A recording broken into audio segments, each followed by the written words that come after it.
The man on the platform looked like nobody. That was the point.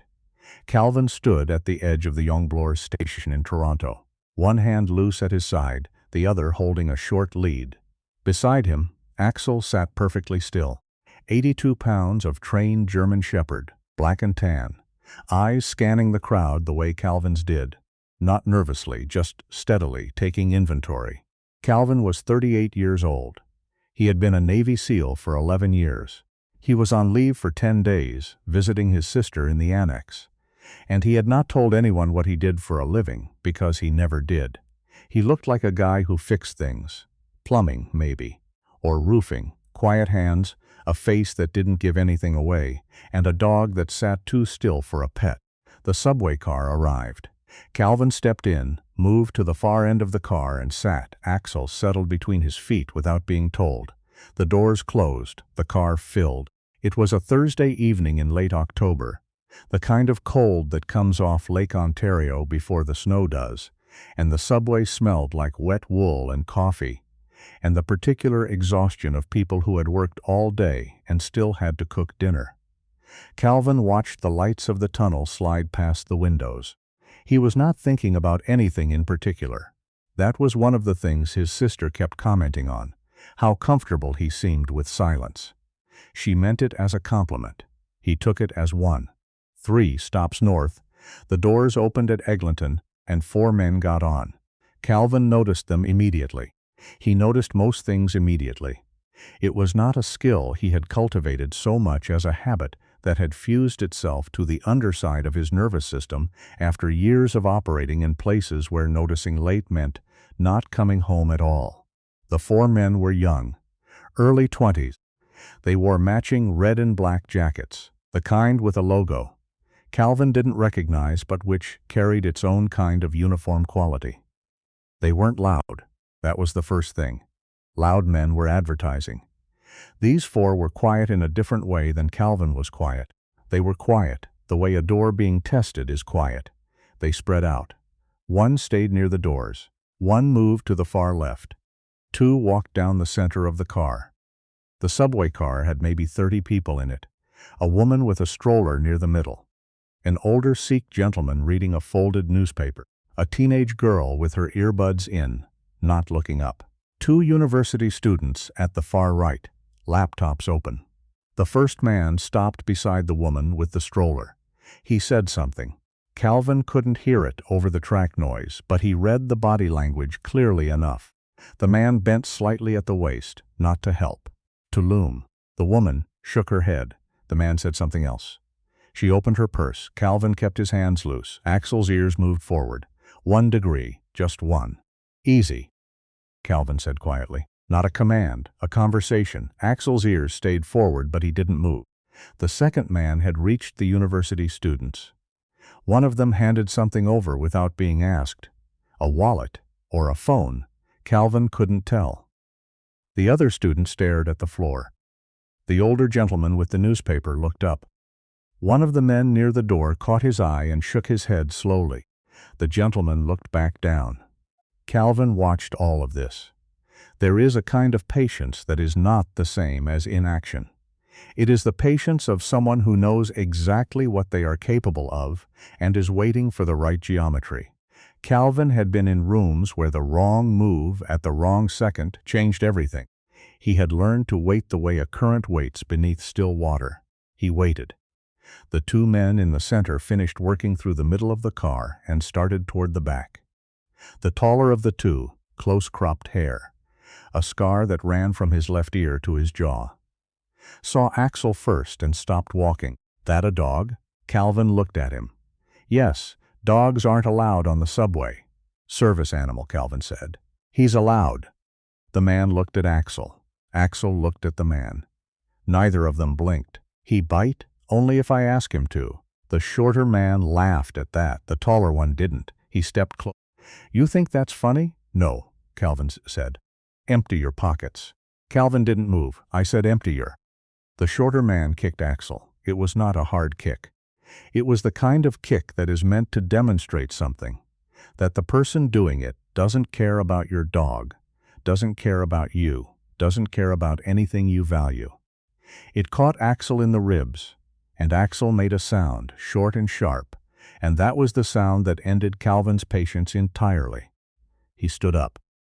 He did not raise his voice. He did not clench his fists. He just stood up, and something about the way he stood, the way the geometry of the space rearranged itself around him, made the shorter man step back before he understood why he was stepping back. That, Calvin said, was a mistake. The taller man swung first. Calvin was not there when the fist arrived. He had shifted left by about 4 inches, caught the man's wrist, and applied the kind of controlled force that ends arguments without killing anyone. The man's face met the metal pole beside the seat. He went down. The shorter man charged. Axel was already moving. The dog didn't bark. He didn't growl. He simply stepped in front of the man's legs, and when the man stumbled, Calvin had him by the collar and the momentum was already gone. One knee to the floor. Done. The man by the door started forward. Then he saw Axel, 82 pounds of still and watching, and stopped. The fourth man near the left wall put his hands up. The subway car was silent.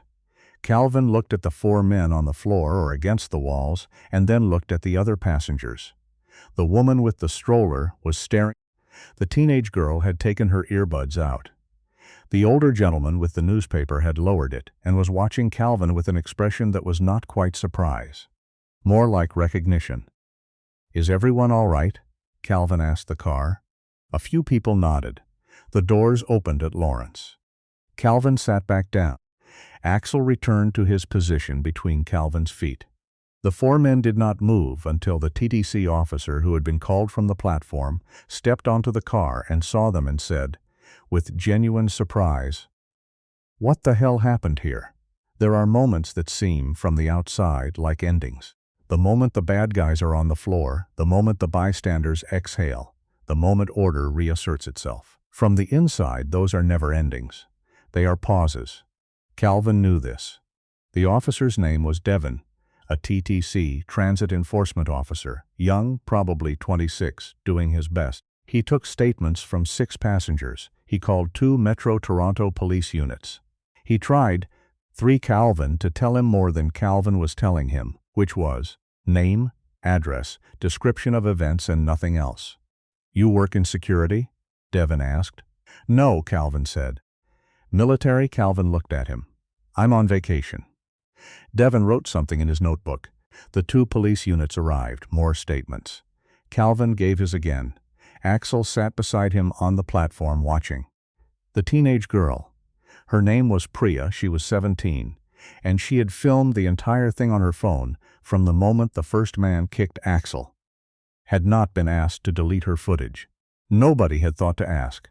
She posted it at 9:47 p.m. By midnight, it had 80,000 views.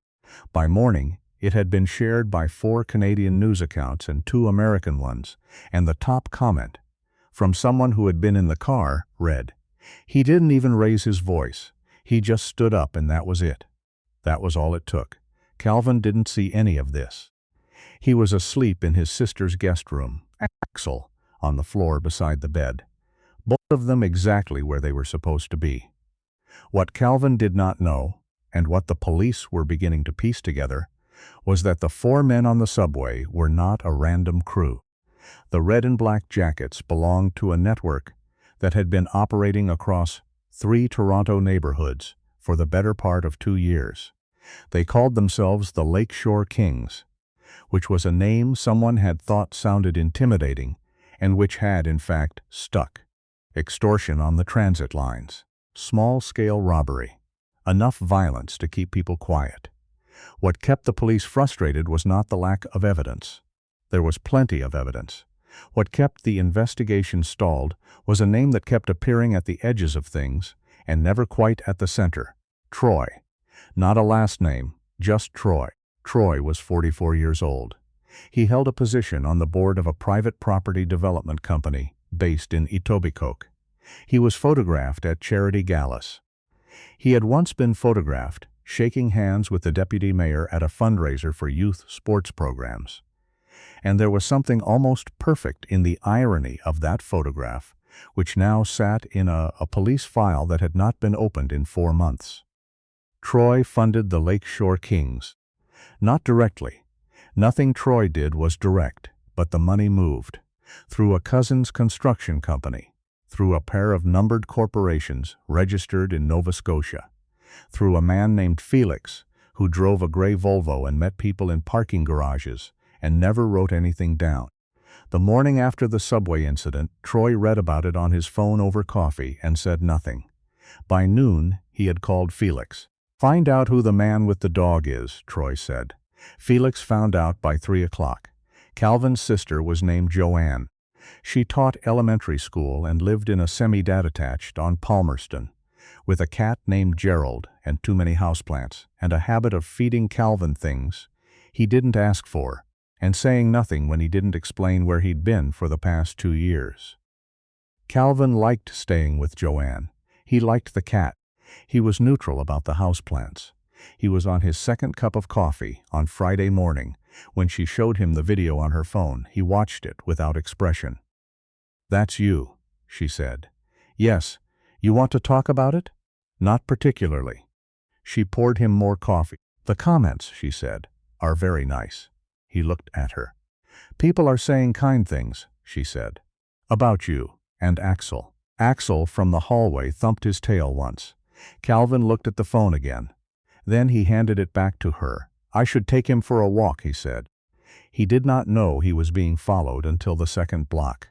Not because the man following him was good at it. He wasn't. He hung back too far, then compensated by getting too close.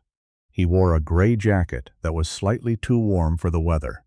He had his hands in his pockets and his eyes on Calvin's back. Calvin turned left on Harvard. The man turned left. Calvin slowed in front of a coffee shop, pretending to look at the menu in the window, and watched the reflection. The man stopped, pretended to look at his phone. Calvin kept walking.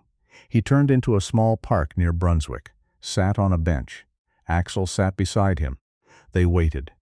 The man in the gray jacket appeared at the park entrance, saw Calvin looking directly at him, and stopped. There was a long second where neither of them moved. Then the man turned and walked away quickly. Calvin called the detective who had taken his extended statement the night before. A woman named Sandra, 10 years in homicide before a transfer to organized crime. He told her what had happened. She was quiet for a moment. "How certain are you?" she asked. "Certain," he said. "All right," she said. "Stay where you are. Don't go anywhere you can't see clearly." He stayed in the park for 20 minutes. Then he walked back to Joanne's house and did not mention any of it. Silence, for most people, is the absence of something. For Calvin, silence was a tool. He had learned to use it the way a surgeon uses a scalpel. Precisely, only when necessary, with full knowledge of what it could open up. He said nothing to Joanne. He said nothing to the neighbors who knocked that afternoon, having recognized him from the video and wanting to say thank you. He was polite. He was brief. He watched the street from the front window after they left. Sandra called at 6 p.m. "The man who followed you works for a company called Hallfield Properties," she said. "Are you familiar with it?" "No," Calvin said. "You might want to be." "The 4 men from the subway last night. We've been watching their network for a while. There's a person of interest at the top of it. This morning, someone at Hallfield ran a search on your name using a police database contact. We flagged it." Calvin was quiet. "They know who you are," Sandra said. "I see. I'd recommend." "Where is the person of interest?" Calvin asked. A pause. "Calvin, where is he?" "He has a warehouse space in the Portlands," she said. "We believe that's where they operate from. But we don't have enough to move on it yet, and I'm not asking you to." "I'm not going to do anything reckless," Calvin said. "I know, I'm just saying." "Is Axel's address in that database search?" A silence that was longer than it should have been. "Yes," Sandra said. "Your sister's address. It's on the registration." Calvin looked at Joanne, who was in the kitchen, cutting vegetables, her back to him. "I see," he said again. He hung up. He sat for a moment. Axel was watching him from the hallway. "It's all right," Calvin said. He was not sure that was true. He told Joanne that there was a situation and that she needed to take Gerald and go to their mother's in Barrie for a few days. He told her it was related to the video. He told her he was handling it. She looked at him for a long time. "Are you going to be careful?" she said. "Yes," he said.